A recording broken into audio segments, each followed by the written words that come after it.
Assalamualaikum warahmatullahi wabarakatuh. Salam sejahtera bagi kita semua. Om Swastiastu, salam kebajikan, salam Pancasila. Perkenalkan, saya Endrisa Septina Rawanoko, dosen dari Fakultas Keguruan dan Ilmu Pendidikan, Prodi PPKN, Universitas Wisnuwardana Malang. Selamat datang di kampus tercinta kita, Universitas Wisnuwardana Malang. Perlu adik-adik ketahui, kampus tercinta kita adalah kampus Bhinneka Tunggal Ika. Pada kesempatan ini saya akan menjelaskan mengenai masyarakat Bhinneka Tunggal Ika. Sebelum menjelaskan masyarakat Bhinneka Tunggal Ika lebih jauh lagi, saya akan menjelaskan mengenai identitas nasional. Bangsa atau nation adalah batasan sebuah bentuk komunitas kultural dan sosial. Artinya, identitas nasional merupakan jati diri suatu bangsa. Jati diri suatu bangsa memiliki ciri khas masing-masing. Antara bangsa satu dengan lainnya sangat berbeda. Contohnya saja bangsa Indonesia. Ciri khas kita apa sebagai masyarakat Indonesia? Dari segi fisik, ciri khas kita bisa terlihat bahwasanya orang Indonesia memiliki kulit kuning langsat ataupun sawo matang dengan rambut hitam. Itu adalah ciri khas masyarakat Indonesia secara fisiknya.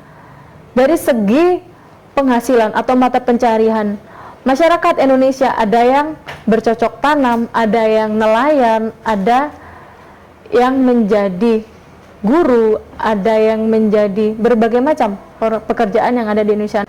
Nilai-nilai budaya yang berada dalam sebagian besar masyarakat dalam suatu negara dan tercermin di dalam identitas nasional bukanlah barang jadi yang sudah selesai dalam kebekuan normatif dan dogmatis, melainkan suatu yang terbuka dan cenderung terus-menerus berkembang karena hasrat menuju kemajuan yang dimiliki oleh masyarakat pendukungnya.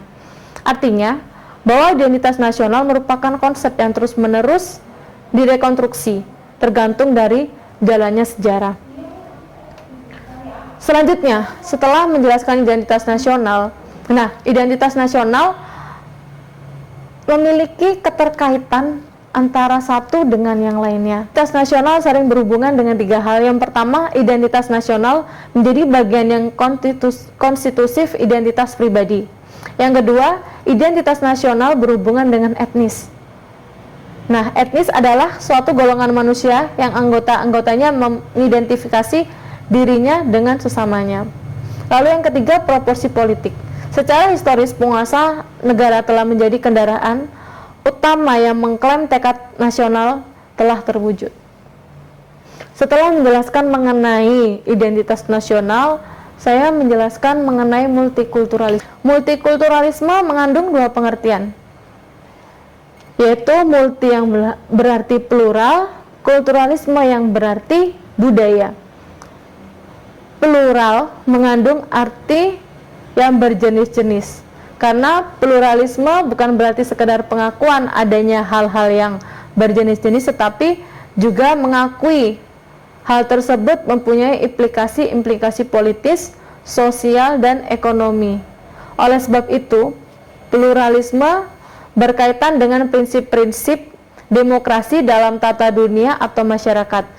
Banyak negara yang menyatakan dirinya sebagai negara demokrasi, tapi tidak mengakui adanya pluralisme di dalam kehidupannya. Indonesia, apakah demikian?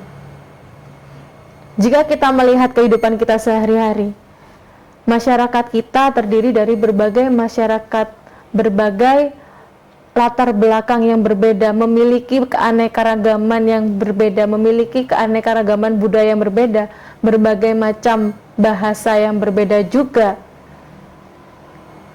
Sehingga negara kita negara yang kaya akan budayanya, kaya akan bahasanya.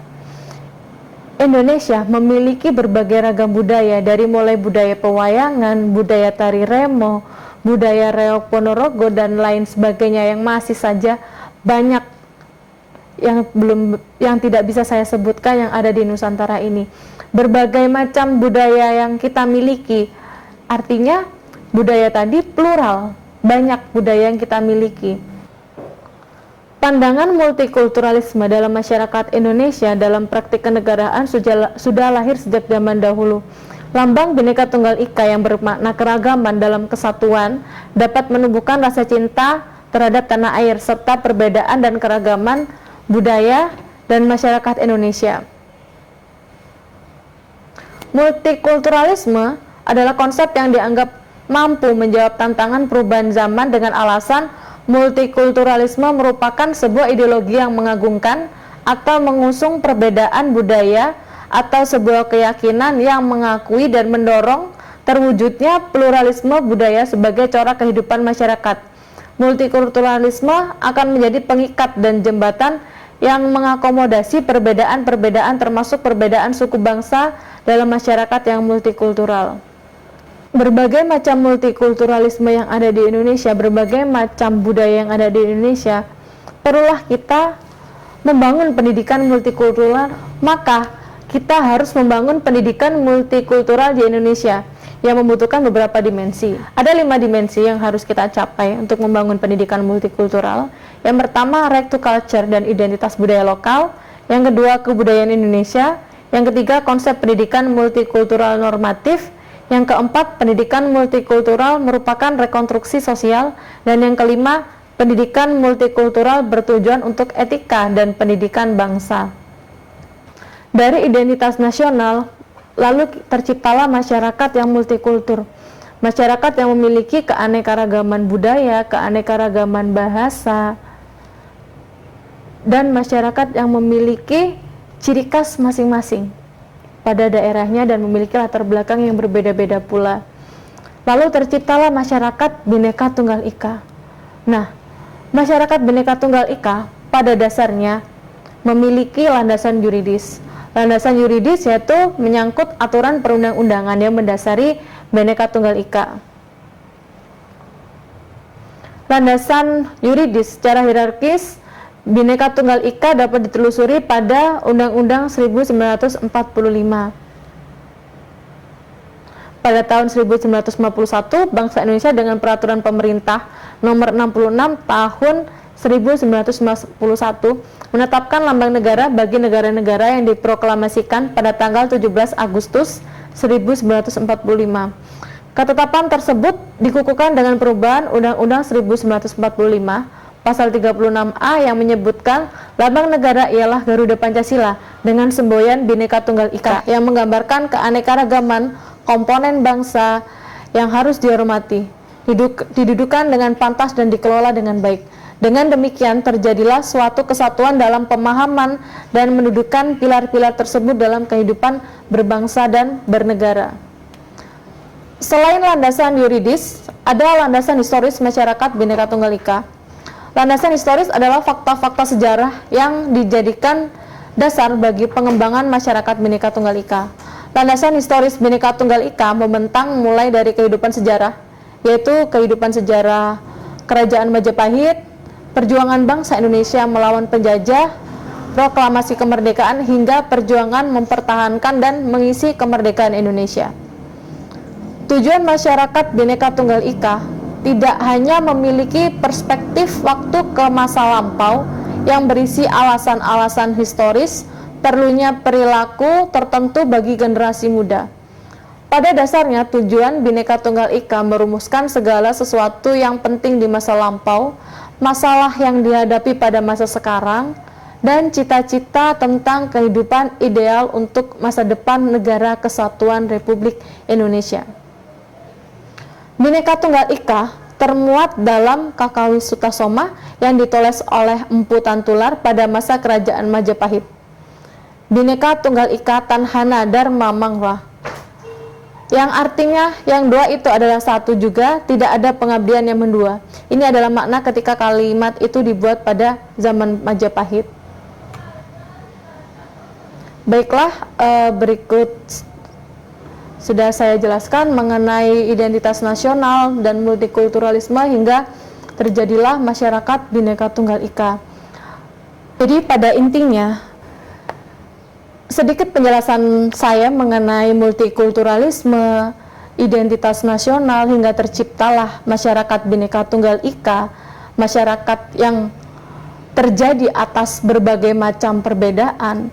Memang perbedaan itu kadang menimbulkan perpecahan, tapi alangkah baiknya bahwasanya perbedaan kita menjadi pemersatu bagi masyarakat Indonesia. Khususnya pada mahasiswa baru, kita tidak hanya dari satu daerah, kita satu Nusantara, kita berasal dari Indonesia. Ada yang berasal dari Jawa Timur, Jawa Tengah, Jawa Barat, Nusa Tenggara Timur, Nusa Tenggara Barat, Kalimantan, Sumatera, berbagai macam pulau yang ada di Indonesia, berbagai macam kebudayaan yang ada di Indonesia, dengan latar belakang budaya yang berbeda, dengan latar belakang bahasa yang berbeda. Marilah kita ciptakan masyarakat Bhinneka Tunggal Ika.